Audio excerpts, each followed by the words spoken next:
So the border's now looking a little bit better.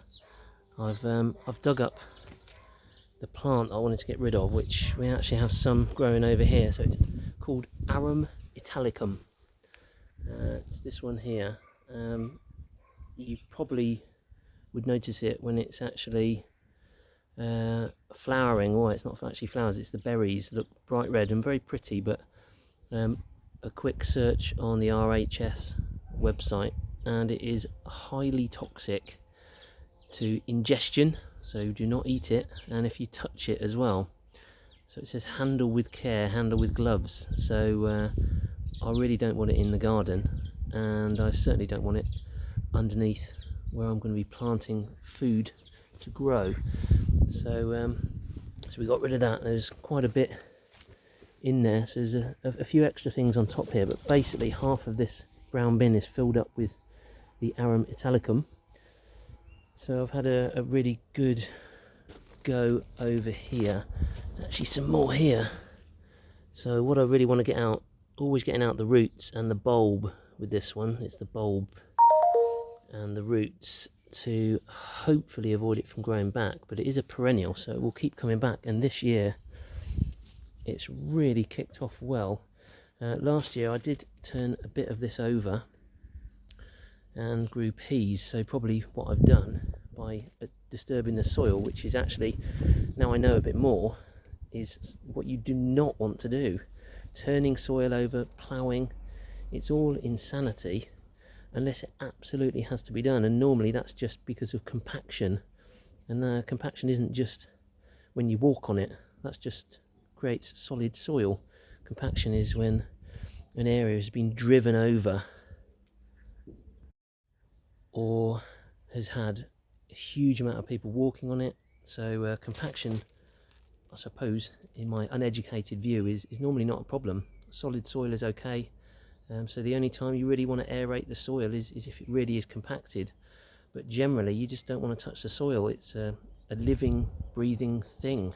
It's a bit like if you went to the hairdressers and they started cutting your scalp off, there would be a problem. So you want to tend what's on top of the soil, but feed the soil and don't disturb it. Don't disturb the microorganisms and the microlife. So so that's enough of me going on about soil. So so yeah, I've dug everything up. I've just trimmed the top off the plants that are on the border, and I've also just gone up the side here with the mower, because what I'm going to do on there, I'm going to put these pieces of wood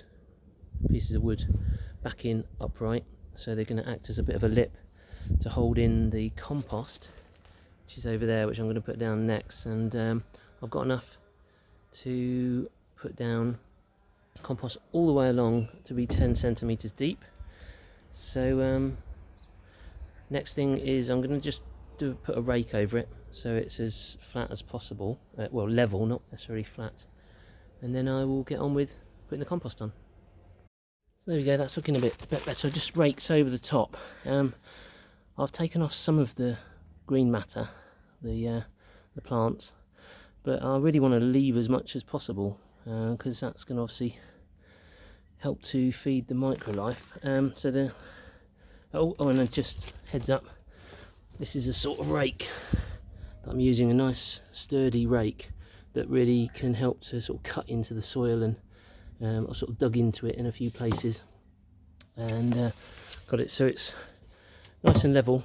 The next job is unfolding this cardboard and then placing that on top, making sure it's sort of double thickness all the way across. That should help to keep the weeds down, and then once I've done that, I can put the compost on. So I was getting ahead of myself just then. Actually, I forgot that I need to dig these boards back in, because they're going to sit vertical and act as a nice border, but also to help the compost have some support. So I've just gone up the edge here with a spade, just dug down a tiny bit. I basically laid the boards along there so I knew a straight line, because I have a tendency to go off at a diagonal, and I'm going to stand the boards up in the slot, in the trench, and then just put soil back this side of them, because that's along the grass, it's a nice straight line, nice and vertical. So I'm going to then pack soil this side of the boards to keep them in place. Okay, that is looking pretty straight. So I've just dropped the pieces of wood into the trenches, and then the soil that I shoveled over here I've spread both sides, so it's nice and supported on both sides, and we're looking good. Next step is cardboard. Alright, so that's looking pretty good. Even got some cardboard left over, so I've basically made sure it's coming right to the edge. I've sort of cut it back.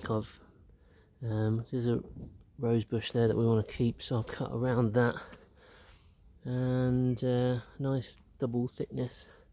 This bit I'll push a bit more against, because I don't want any soil showing, but I'll do that as I put the compost down. And then I'm going to do it all the way to the end here, and then underneath I want a kind of natural woodland style area there, just so we've got as much diversity as possible in the garden. So yeah, looking pretty good. We're going to leave this bamboo to grow as well.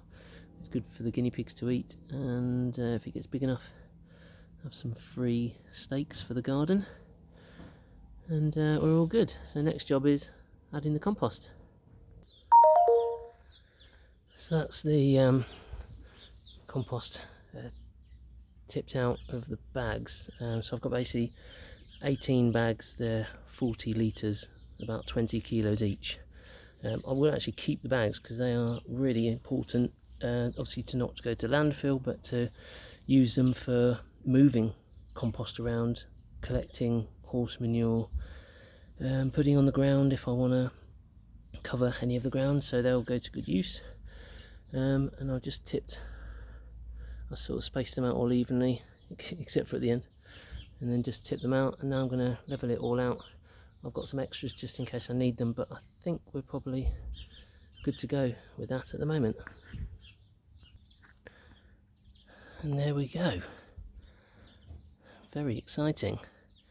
In the end it took 18 40-litre bags of compost to do an area that is 7 metres long by about 1 metre wide. So we can see the cardboard's down about 10 centimetres deep all the way along,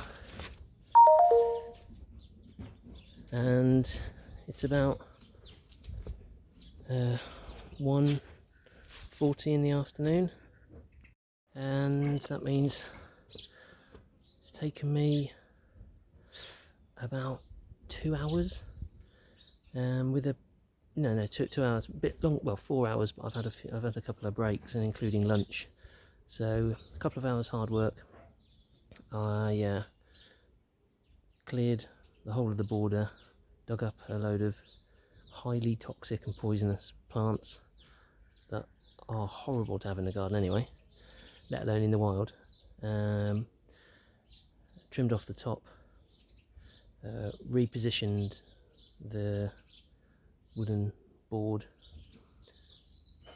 laid down and cut into shape the cardboard, and then emptied 18 bags of compost and leveled it all out. All good. So this bed is going to be